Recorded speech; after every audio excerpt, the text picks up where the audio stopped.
Hello and welcome to your Niagara News Update for Friday, October the 21st, provided by bulletnewsniagara.ca and icfadtv.com. I'm Annie Sylvester. Let's take a look now at some of the headlines in the Niagara region. The decision on Nick Walenda's wire walk across the Niagara Gorge could fall to Queen's Park, according to Niagara Falls MPP Kim Crater.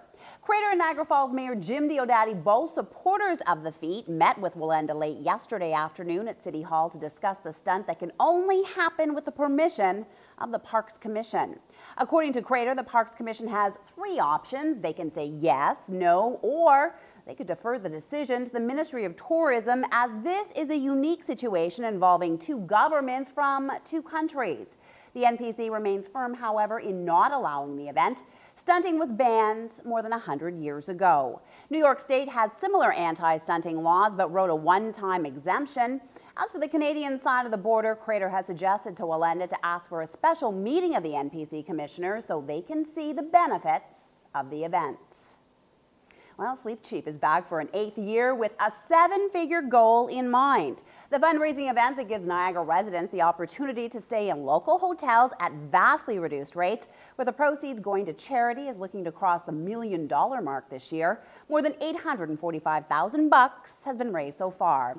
Niagara Falls Mayor Jim Diodati is excited about the charitable event. Of course, 100% of the funds, every penny goes to charity, nothing to administration or anything else. I'm really proud of the hoteliers because without them, there would be no Sleep Cheap. My hat's off to the fine men and women that run the great properties in Niagara Falls. They've really stepped up. This year, the event is going to be a little bit different. Number one, the Greg Fruin Theatre is going to be offering his amazing show on the 16th and 17th of November. That's the Wednesday and the Thursday for $15 for anybody. And the beauty of that as well, half of that money is going to donate back to Sleep Cheap because we're within striking distance of hitting $1 million. We want to do it this year. We know we could do it over the next 2 years. We want to do it this year. The other addition we've changed this year is we're going to include the Sunday. For further information, visit sleepcheapcharitiesreap.com or niagarafalls.ca. And now here's our weekly look at the wines of Niagara with Rick Van Sickle. Hi, I'm Rick Van Sickle from Wines in Niagara. We have 3 wines this week to talk about, all white, but all very different. The first one is the Charles Baker 2010 Ivan Vineyard Riesling. It's $27, which is pricier than most, but certainly one of the most unique Rieslings made in Niagara. We're also going to talk about the Estate Pinot Gris from Fielding Estate, and last but not least, the Cassava Barrel Fermented Chardonnay from 2009. Really a tasty wine. Thanks.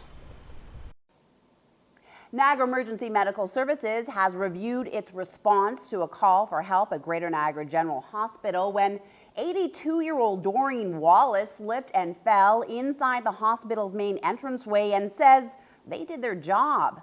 John Sherwin, a spokesman for Niagara Region Public Health, said the ambulance took 7 minutes and 24 seconds to travel from a satellite station on St. Paul Avenue in Niagara Falls to GNGH. Bullet News has asked Public Health to provide more detail about the EMS response that day, including whether the service was experiencing what is known as offload delay. Offload delay occurs when an ambulance arrives at an emergency department but is delayed in returning to service because an ER is too busy to accept a patient immediately.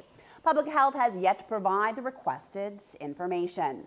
Earlier in the week, NHS Supervisor Kevin Smith said an ambulance shouldn't have been called to the hospital in the first place and proper procedure was not followed.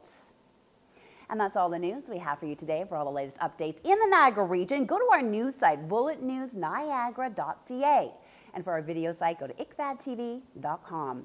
I'm Annie Sylvester. Have a great weekend.